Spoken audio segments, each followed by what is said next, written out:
Hello, welcome to the Cart Lock app tutorial series from KlinKode. Today we'll explain the unique products count condition in our Cart Lock app. Open the Cart Lock app. First, click on the Add a New Rule button. Next, click on the Add a New Condition button.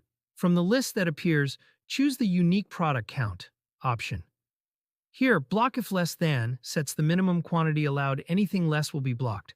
Block if more than sets the maximum allowed, anything more will be blocked.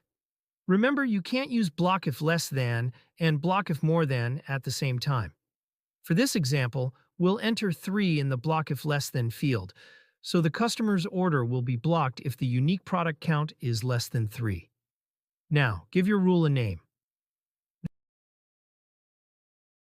This name is just for internal use. Next, set a proper message. This is the message your customers will see when the rule is triggered.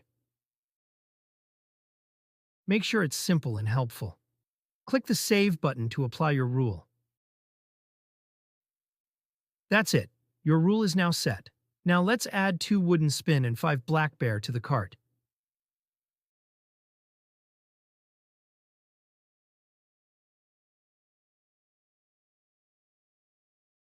Let's go to the checkout page. As you can see, the error message we set in the rule is showing up, and the order is blocked because the total quantity is 7, but there are only 2 unique items.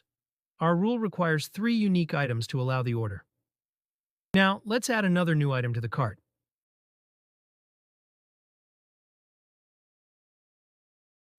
Once again, let's head to the checkout page and take a look. As expected, the error message is gone because we now have 3 unique items in the cart. I hope this is clear. If you have any questions or need help, feel free to reach out via live chat or visit our contact page. You'll find both email and WhatsApp support options there.